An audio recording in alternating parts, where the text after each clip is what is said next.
السلام علیکم ورحمۃ اللہ الحمدللہ وحدہ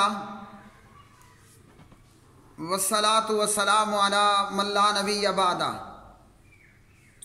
پیارے بھائیوں، قربانی کی آمد ہے،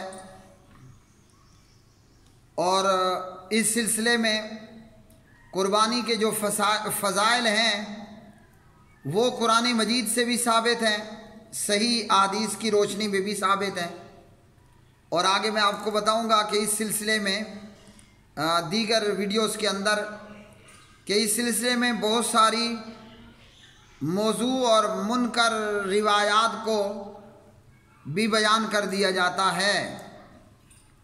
قربانی کے فضائل میں اللہ سبحانہ و تعالی قرآن مجید فرقان حمید سورہ الکوثر کے اندر اللہ وحدہ لا شریک ارشاد فرماتے ہیں، اعوذ باللہ من الشیطان الرجیم فصلی لربک وانحر، تو اپنے رب ہی کے لیے نماز پڑھیے اور قربانی کیجئے۔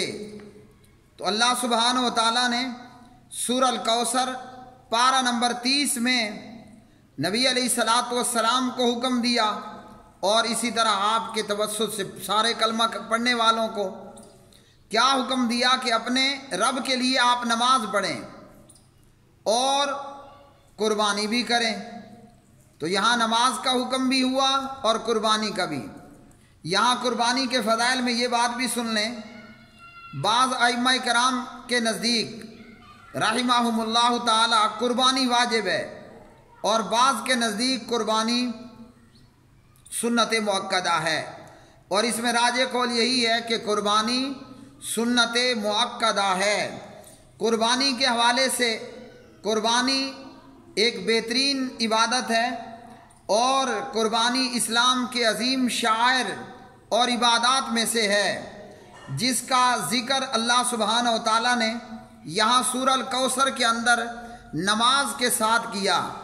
جہاں نماز پڑھنے کا حکم دیا وہی قربانی کرنے کے حوالے سے بھی بتلایا، اور اسی طرح قرآن مجید فرقان حمید یہ بھی بتاتا ہے کہ یہ قربانی صرف ہمارے لیے ہی نہیں بلکہ ہم سے پہلوں کے لیے بھی تھی۔ وَلِكُلِّ أُمَّةٍ جَعَلْنَا مَنسَكًا لِيَذْكُرُوا اسْمَ اللَّهِ عَلَى مَا رَزَقَهُم مِّن بَهِيمَةِ الْأَنْعَامِ، اور ہر امت کے لیے ہم نے قربانی کے طریقے مقرر فرمائے ہیں تاکہ وہ ان جانوروں پر اللہ تعالیٰ کا نام لیں جو اللہ تعالیٰ نے انہیں دے رکھے ہیں۔ تو پتہ چلا کہ قربانی ہر امت میں تھی، طریقہ کار ضرور مختلف تھے۔ بعض امتوں کے اندر یہ تھا شروع میں کہ قربانی کرنے والا جانور قربان کرتا، آگ آتی اور متقی کی قربانی کو اٹھا لیا جاتا اور ان کی قربانی کو جو ہے وہ قبول کر لیا جاتا، اور جو متقی نہ ہوتا اور فاسق اور فاجر ہوتا اس کی قربانی رائے گاہ جاتی۔ اب جناب محمد الرسول اللہ صلی اللہ علیہ وسلم کی امت میں یہ ہے کہ اللہ سبحانہ و تعالی نے ہمیں قربانی کے لیے کہا اور نبی علیہ السلام نے فرمایا۔ تو یہاں کیا ہے کہ قربانی ہم کرتے ہیں، قربانی کا گوشت بھی ہم کھاتے ہیں، قربانی کے چمڑے بھی ہم استعمال کرتے ہیں، یا کہ چمڑے کو صدقہ کر دیا جاتا ہے۔ اللہ سبحانہ و تعالیٰ کو نہ قربانی کا گوشت پہنچتا ہے نہ قربانی کا خون پہنچتا ہے۔ لن ینال اللہ لحومها ولا دماؤها، اللہ کے پاس نہ قربانی کا گوشت پہنچتا ہے نہ اللہ کو قربانی کا خون پہنچتا ہے۔ تو کیا پہنچتا ہے؟ ولاکن ینالہ التقوی، جو چیز اللہ کے پاس جاتی ہے وہ ہے بندہ مومن کا تقوی۔ اب یہ تقوی کہاں ہے؟ تو فرمایا التقوی ہا ہنا، تقوی یہاں ہے۔ تقوی مطلب تقوی جو ہے وہ ہمارے دل میں ہے۔ تقوی کہاں پر ہے؟ تقوی دل میں ہے۔ گوشت بھی ہم نے کھا لیا، خون ہم نے بہا دیا، اللہ کے پاس پہنچا تقوی۔ تو ہمارے لیے یہ کہ ہم نے قربانی بھی کی، اللہ قبول بھی فرمائے، گوشت بھی ہم نے کھایا یا غریبوں کو کھلا دیا۔ ہاں اگر نیت میں ریاکاری ہے اور اخلاص نیت نہیں ہے تو اللہ سبحانہ و تعالیٰ نے یہ قربانی کوئی قبول نہیں کرنی۔ اور قربانی کے حوالے سے نبی علیہ الصلاۃ والسلام نے ابن ماجہ میں 3123 کے اندر فرمایا، علامہ محمد ناصر الدین البانی رحمہ اللہ فرماتے ہیں یہ روایت سندن حسن ہے، من کان لہ ساعۃ ولم یضحی فلا یقربن مصلانا۔ اور اسی طرح پیارے نبی علیہ الصلاۃ والسلام مستدرک حاکم میں فرماتے ہیں، اور علامہ البانی رحمہ اللہ صحیح الترغیب میں 1087 پر اس روایت کو حسن بتاتے ہیں۔ یہاں کیا الفاظ ہیں؟ یہاں نبی علیہ الصلاۃ والسلام کے الفاظ من وجد ساعۃ لأن یضحی فلم یضحی فلا یحضر مصلانا۔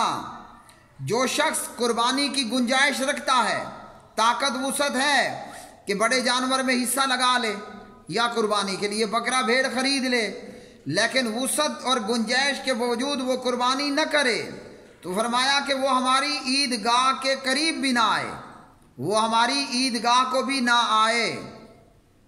تو یہ قربانی کے صحیح فضائل کتاب و سنت سے ثابت ہیں۔ وَلِكُلِّ أُمَّةٍ جَعَلْنَا مَنْسَكًا کہہ کر، فَصَلِّ لِرَبِّكَ وَانْحَرْ کہہ کر، مَنْ كَانَ لَهُ سَاعَةٌ وَلَمْ يُضَحِّ فَلَا يَقْرَبَنَّ مُصَلَّانَا کہہ کر فرما کر۔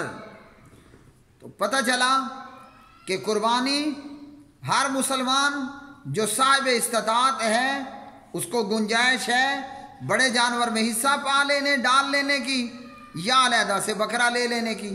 باقی فضائل اور باقی چیزیں میں قربانی کے حوالے سے وہ علیحدہ سے بیانات یا جوابات کے اندر وہ واضح کر چکا ہوں۔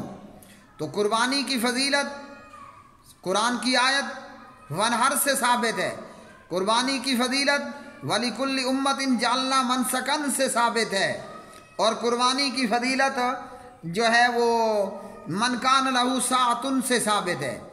اب آئندہ کچھ ویڈیوز کے اندر میں وہ احادیث بیان کروں گا کہ جو قربانی کے فضائل میں بیان کی جاتی ہیں مگر ان کا کوئی نہ سر ہے نہ پیر ہے، مطلب وہ ہوا میں ہی معلق ہیں، من گھڑت بے بنیاد موضوع روایات ہیں۔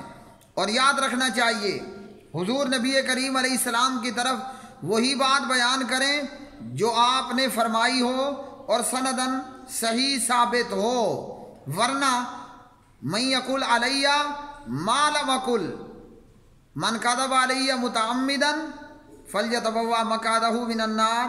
جو میری طرف وہ بات کہے جو میں نے نہیں کہی اور جو جان بوجھ کر میرے اوپر جھوٹ بولے تو اس کو چاہیے کہ وہ اپنا ٹھکانہ جہنم بنا لے۔ اللہ پاک پروردگار سے دعا ہے کہ اللہ سبحانہ و تعالی ہمیں اخلاص نیت کے ساتھ سنت رسول اللہ صلی اللہ علیہ وسلم کے مطابق اور حلال مال کے ساتھ یہ عبادات کرنے کی توفیق عطا فرمائے، اور اللہ وحدہ لا شریک ہماری ان عبادات کو، ان قربانیوں کو، ان نمازوں کو اپنے دربار میں شرف قبولیت سے نوازے۔ اللہم تقبل منا انک انت السمیع العلیم وتب علینا انک انت التواب الرحیم وآخر دعوانا ان الحمد للہ رب العالمین۔